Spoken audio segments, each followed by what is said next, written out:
السلام عليكم ورحمة الله وبركاته. أهلا بكم في تحفيل التحفيل. امبارح كان يعني الجولة التاسعة تقريبا في الدوري، و يعني مش فاهم أنا مش فاهم بصراحة الدوري المصري. يعني جاي لنا بالعيا ده، بالمرض ده، بعد كأس العالم. يعني متعة كأس العالم واللي شفناه والكورة، احنا ما عندناش كورة. يعني حتى الفرقتين اللي بينافسوا إذا كان أهلي ولا زمالك عيان بينافس ميت.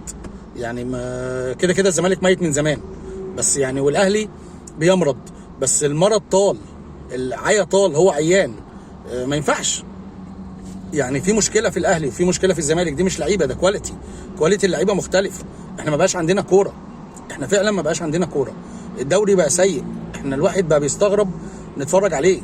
يعني مش فاهم بصراحه. يعني احنا عايزين من الدوري فلوس.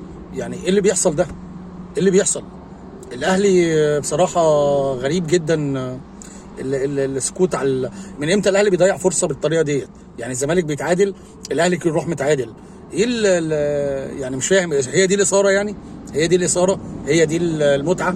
لا، المتعه ان الدوري يسخن، مش يسخن بالتعادلات بالسلبي. يعني احنا بنرجع لورا، فريق يتعادل الثاني يتعادل، لا، الفريق يكسب الثاني يكسب، فريق يكسب الثاني يكسب، وتفضل المنافسه مستمره.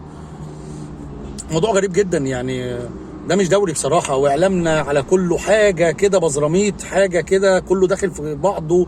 بعد متعة كاس العالم الموضوع أسوأ من كده ما شفناش.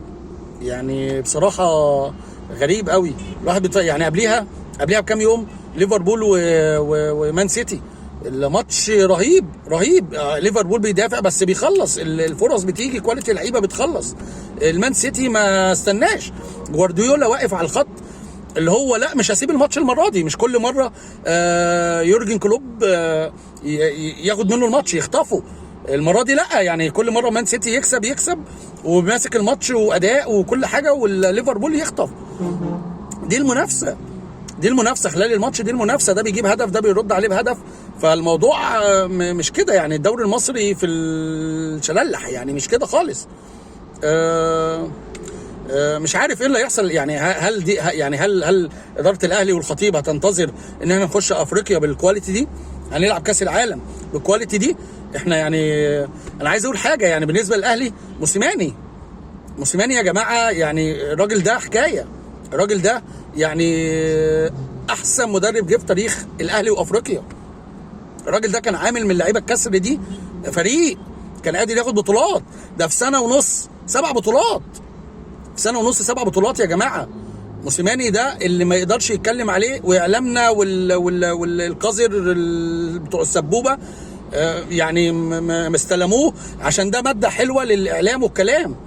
ليه الاهلي ما حموهوش؟ ليه الاداره؟ احنا ولا مدرب هيجي زيه، ولا مدرب هيجي زي موسيماني. تحيه للبابا موسيماني. يعني الراجل ده اتفرجوا كمان سنه ولا 2 مع اهل جده، لو استمر اقسم بالله لا هيعمل نتائج واداء في الدوري السعودي. حكايه موسيماني. في نقطه تانية عايز اتكلم عليها، علاقه محمد صلاح بقطر. قطر قدمت عظمه للعرب والاسلام والتنظيم وتقاليدنا وحياتنا، طبعا بلا جدال بلا شك.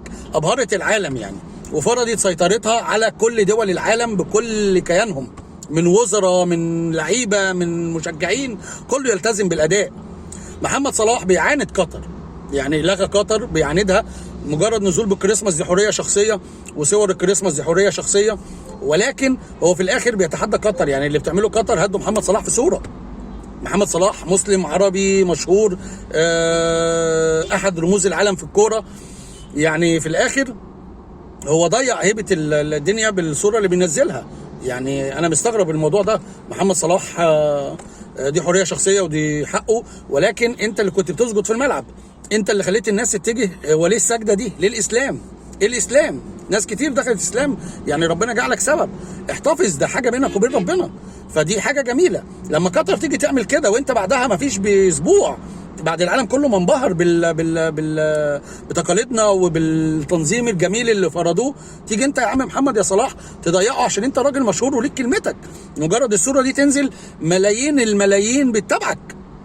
هم الملايين محبي الكوره ومحبي محمد صلاح اللي تابعوا قطر. فاتمنى كلنا نشوف الابهار اللي حصل دوت، وكل واحد يعني مسؤول ياخد باله النقطه دي الكوره بتغير عقليات، دي مهمه قوي. السلام عليكم.